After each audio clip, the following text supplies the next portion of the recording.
আসসালামু আলাইকুম ওয়া রাহমাতুল্লাহ।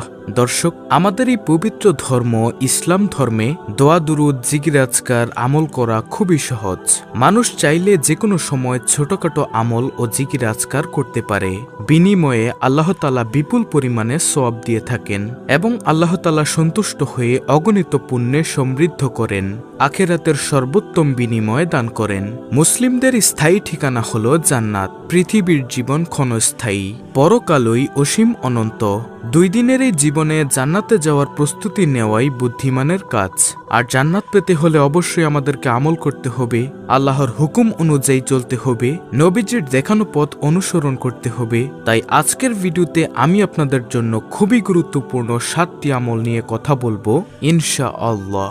যতদিন বেঁচে থাকবেন সকাল সন্ধ্যার এই আমলগুলো করবেন, মৃত্যুর সাথে সাথেই আল্লাহর দয়া ও রহমতে জান্নাতে যেতে পারবেন ইনশাআল্লাহ। দর্শক, আজকের ভিডিওতে বলা আমলগুলো করলে আপনি কি কি পুরস্কার পাবেন সেগুলো সংক্ষেপে জানিয়ে দিচ্ছি।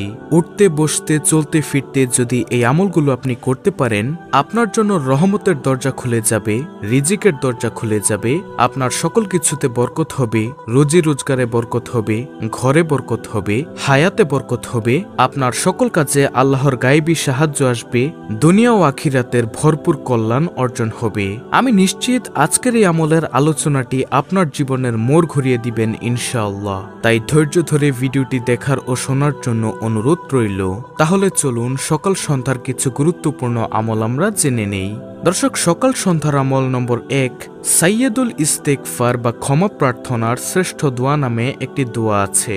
ইস্তেগফার মানে হলো ক্ষমা প্রার্থনা করা, আর সর্বশ্রেষ্ঠ ইস্তেগফার হলো সাইয়্যিদুল ইস্তেগফার। হযরত আব্দুল্লাহ ইবনে আব্বাস রাদিয়াল্লাহু তাআলা আনহু থেকে বর্ণিত, রাসূলুল্লাহ সাল্লাল্লাহু আলাইহি ওয়াসাল্লাম বলেন, যদি কেউ বেশি বেশি আল্লাহর কাছে ক্ষমা চায়, আল্লাহ তাআলা তাকে সকল প্রকার দুর্দশা থেকে মুক্তি দান করবেন, হতাশা ও দুশ্চিন্তা থেকে পরিত্রাণ দান করবেন, তাকে এমন উৎস থেকে রিজিক দান করবেন যা সে কল্পনাও করতে পারবে না। হাদিসটি রয়েছে আবু দাউদ শরীফে। আন্তরিক বিশ্বাসের সাথে যদি কেউ প্রতিদিন সকালে ফজরের পরে ও সন্ধ্যায় আসর বা মাগরিবের পরে এই সাইয়্যিদুল ইস্তেগফার পাঠ করে, আর সে যদি ওই দিন মারা যায়, ইনশাআল্লাহ সে জান্নাতে যাবে। এই গ্যারান্টি দিয়ে গেছেন স্বয়ং রাসূলুল্লাহ সাল্লাল্লাহু আলাইহি ওয়াসাল্লাম। বুখারী শরীফের হাদিস, তিরমিজি শরীফের হাদিস। আর প্রিয় দর্শক, সেই সাইয়্যিদুল ইস্তেগফারটি হলো, আল্লাহুম্মা আনতা রাব্বি লা ইলাহা ইল্লা আনতা খলাকতানি ওয়া আনা আবদুকা ওয়া আনা আলা আহদিকা ওয়া ওয়াদিকা মাস্তাতাতু আউযু বিকা মিন শাররি মা সানাতু আবুউ লাকা বিনিআমাতিকা আলাইয়া ওয়া আবুউ লাকা বিযাম্মি ফাগফিরলি ফাইন্নাহু লা ইয়াগফিরুয যুনুবা ইল্লা আনতা। এটি হলো সাইয়্যিদুল ইস্তেগফার। আর সাইয়্যিদুল ইস্তেগফারের অর্থ মনোযোগ দিয়ে শুনুন। অর্থ হলো, হে আল্লাহ, তুমি আমার প্রতিপালক, তুমি ছাড়া কোনো ইলাহ নেই, তুমিই আমাকে সৃষ্টি করেছ, আমি তোমারই বান্দা, আমি যথাসাধ্য তোমার সঙ্গে প্রতিজ্ঞা ও অঙ্গীকারের উপর আছি, আমি আমার সব কৃতকর্মের কুফল থেকে তোমার কাছে আশ্রয় চাই, তুমি আমার প্রতি তোমার যে নিয়ামত দিয়েছ তা স্বীকার করছি, আর আমার কৃত গুনাহের কথাও স্বীকার করছি। তুমি আমাকে ক্ষমা করে দাও, কারণ তুমি ছাড়া কেউ গুনাহ ক্ষমা করতে পারবে না। দর্শক, সাইয়্যিদুল ইস্তেগফারের নিয়মটি আমি বলে দিয়েছি, আপনি সেই নিয়মে আমলটি করবেন। তারপরে সকাল সন্ধ্যার 7টি আমলের মধ্য থেকে দ্বিতীয় নম্বর আমলটি হলো, একটি দোয়া রয়েছে যে দোয়াটি পড়লে জান্নাত ওয়াজিব হয়ে যায়, তার উপর আল্লাহ তাআলার সন্তুষ্টি হওয়া হক হয়ে দাঁড়ায়। বিভিন্ন বর্ণনা অনুযায়ী তাকে জান্নাতে প্রবেশ করানো রাসূল সাল্লাল্লাহু আলাইহি ওয়াসাল্লামের দায়িত্ব।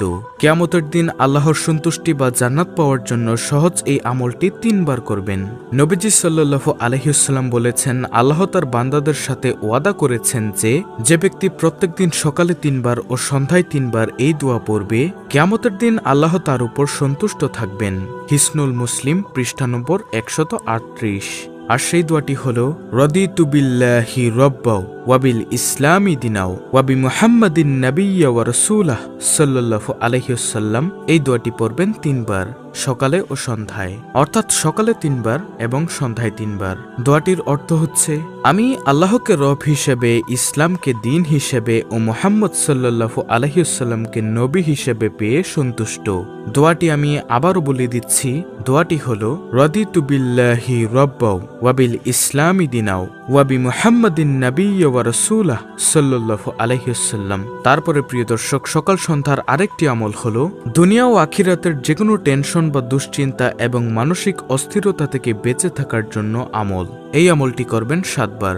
নবীজি সাল্লাল্লাহু আলাইহি ওয়াসাল্লাম বলেছেন, যে ব্যক্তি সকালে ও সন্ধ্যায় 7 বার এই দোয়া পাঠ করবে, আল্লাহ তার সকল চিন্তা, উৎকণ্ঠা ও সমস্যা মিটিয়ে দিবেন।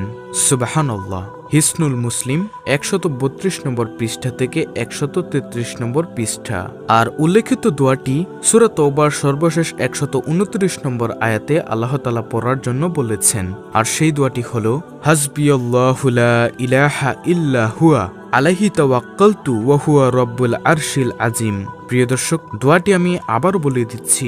দোয়াটি হলো, হাসবিয়াল্লাহু লা ইলাহা ইল্লা হুয়া আলাইহি তাওয়াক্কালতু ওয়া হুয়া রব্বুল আরশিল আজিম। অর্থাৎ আল্লাহই আমাদের জন্য যথেষ্ট, তিনি ছাড়া আর কোনো মাবুদ নেই, আমি তারই উপর নির্ভর করছি, তিনি মহান আরশের প্রভু।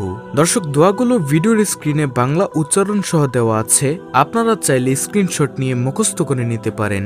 তারপরে সকাল সন্ধ্যার আরেকটি আমল হলো 4 জন দাস মুক্ত করার সমান সওয়াব পাওয়ার আমল। এই আমলটি করবেন 10 বার। এই আমলটি 10 বার করলেই 4 জন দাস মুক্ত করার সমান সওয়াব পাবেন আপনি। আর সেই আমলটি, সেই দোয়াটি হলো, লা ইলাহা ইল্লাল্লাহু ওয়াহদাহু লা শারিকা লাহু লাহুল মুলকু ওয়া লাহুল হামদু ওয়া হুয়া আলা কুল্লি শাইইন কাদির। নবী করিম সাল্লাল্লাহু আলাইহি ওয়াসাল্লাম বলেছেন, যে ব্যক্তি এই দোয়াটি দিনে 10 বার পাঠ করবে, সে ব্যক্তি ইসমাইল আলাইহিস সালামের বংশের 4 জন দাস মুক্ত করার সমান সওয়াব পাবে। সুবহানাল্লাহ। সহিহ বুখারী শরীফের হাদিস, হাদিস নম্বর 6404, মুসলিম শরীফের হাদিস, 4th খণ্ড, হাদিস নম্বর 2071। তারপরে প্রিয় দর্শক, সকাল সন্ধ্যার আরেকটি আমল হলো আয়াতুল কুরসি পাঠ করা 1 বার। আয়াতুল কুরসি হলো সূরা বাকারার 255 নং আয়াত।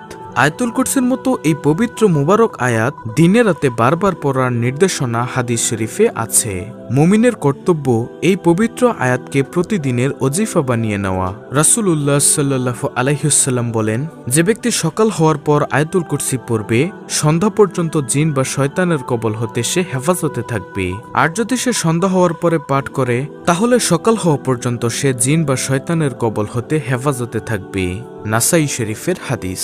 দর্শক, সকাল সন্ধ্যার 6 নম্বর আমলটি হলো সূরা ইখলাস, সূরা ফালাক, সূরা নাস পাঠ করা। আবু দাউদ, তিরমিজি।